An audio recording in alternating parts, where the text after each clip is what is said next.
es que llegué a esto? ¿En qué momento cambió lo que conocía como realidad? ¿Y qué es la realidad a fin de cuentas? Eso ya no importa en este momento. Ya viene. Y esta vez sé que me va a encontrar. Puedo sentir cómo empieza lentamente a bajar la temperatura en la habitación. Mis dedos parecen entumirse a cada instante, mientras los vellos de mi cuerpo se erizan escandalosamente.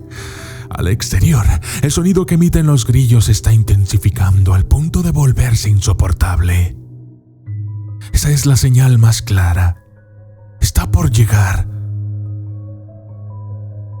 En medio de la oscuridad en la que me encuentro, desciendo de la cama, haciendo todo lo posible para no hacer el más mínimo sonido, que no sepa dónde estoy. Sin embargo, el acolchado no coopera. Emite un sutil siseo al movimiento de mis piernas. Mis pies sienten el cosquilleo helado al tocar el piso, y todo mi cuerpo se convulsiona de un escalofrío.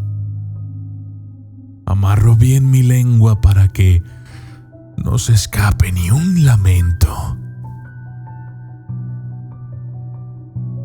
Al fondo del pasillo se escucha un golpe sordo. Algo se empieza a arrastrar. En ese momento me doy cuenta de que torpemente he dejado la puerta de la habitación abierta. ¡Estúpido de mí! Una gota de sudor frío me acaricia el rostro, dándome la impresión de ser el dedo de un cadáver. Otra más recorre mi espalda. No puedo soportar más el estupor. Mi cuerpo se sacude en un escalofrío y dejo escapar el aliento. He revelado dónde estoy. Lo que se encuentra en el pasillo deja de arrastrarse. Da otro golpe sordo. Se ha puesto en pie. Esa impresión me ha dado. Un golpeteo rápido se escucha en el suelo. Parecen las pezuñas de un perro enorme. Se acerca a toda prisa. Intento correr, pero mis piernas tropiezan con la esquina de la cama. Sé que no llegaré a la puerta. Mis manos tientan algo sólido. Estoy junto al ropero. Con la poca habilidad que me queda, encuentro la chapa.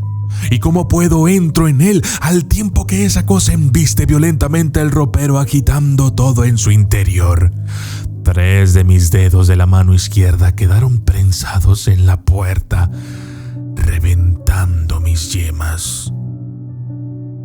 El olor salino y el insoportable dolor fueron suficientes para soltar el alarido más estridente que jamás pensé que podría emitir, pues en él descargué toda la tensión acumulada hasta el momento. Escuché el bufar de una respiración escandalosa, como una bestia enorme llena de una cólera incontrolable. Esperé a que la puerta del ropero se partiera en pedazos ante una nueva embestida del ser que se encontraba del otro lado.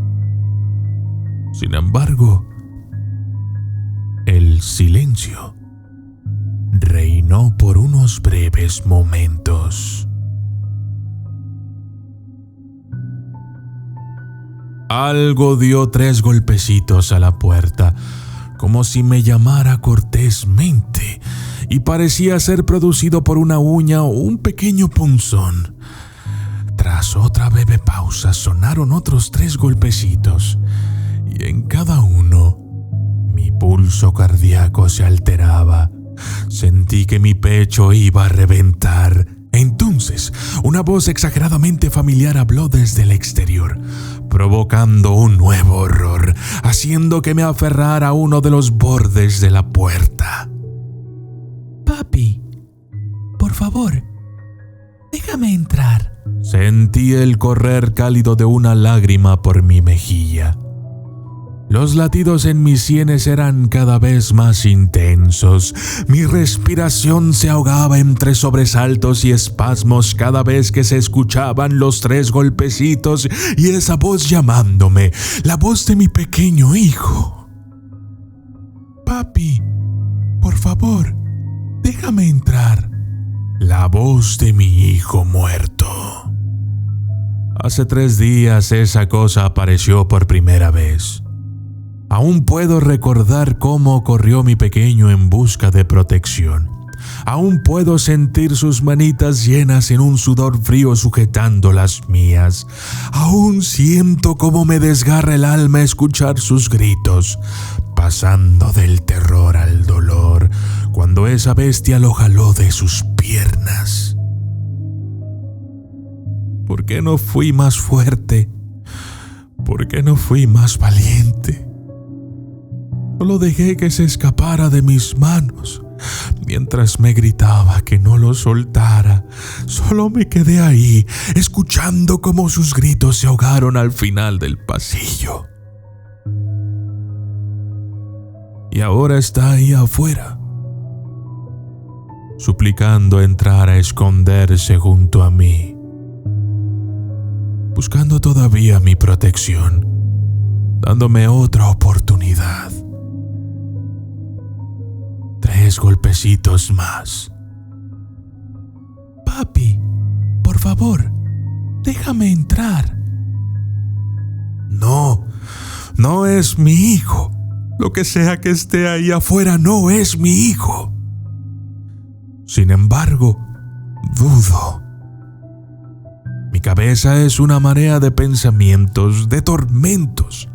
Mi corazón da un vuelco cada vez que lo escucho llamarme desde el otro lado, dejando que mis sentimientos gobiernen sobre mi razón.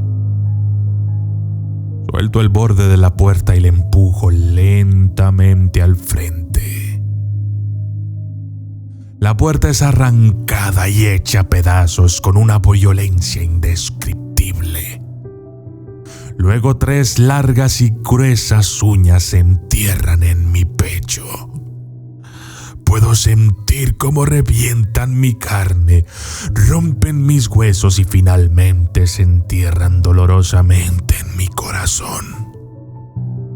Sé que grité con todas mis fuerzas, pero ya no escucho nada.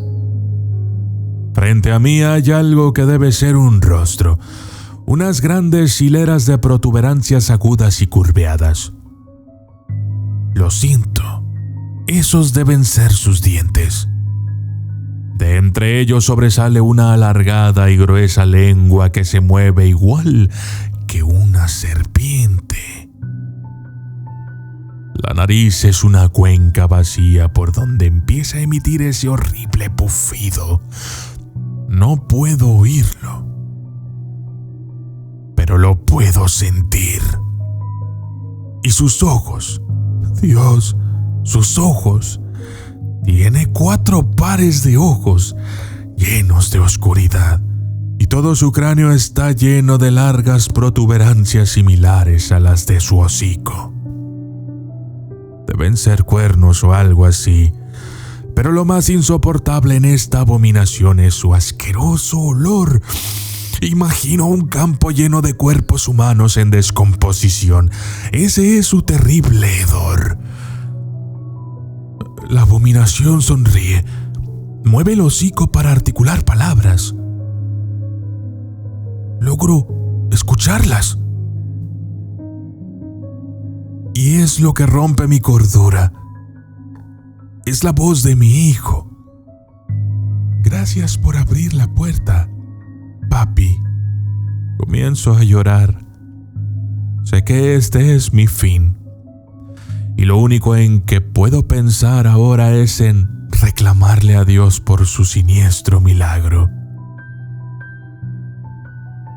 Puedo ver el rostro más abominable y macabro, usurpando la voz de mi hijito. Ahora puedo ver a esa abominación. Puedo verlo. Puedo verlos, siendo que que nací ciego.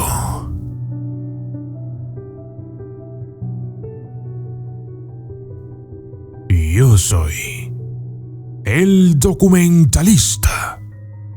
Y esto fue El rostro del macabro. Un agradecimiento especial y felicitaciones a Isauro Montserrat Requena Ábalos, alias Lord Lacerrat, ganador del primer lugar del concurso.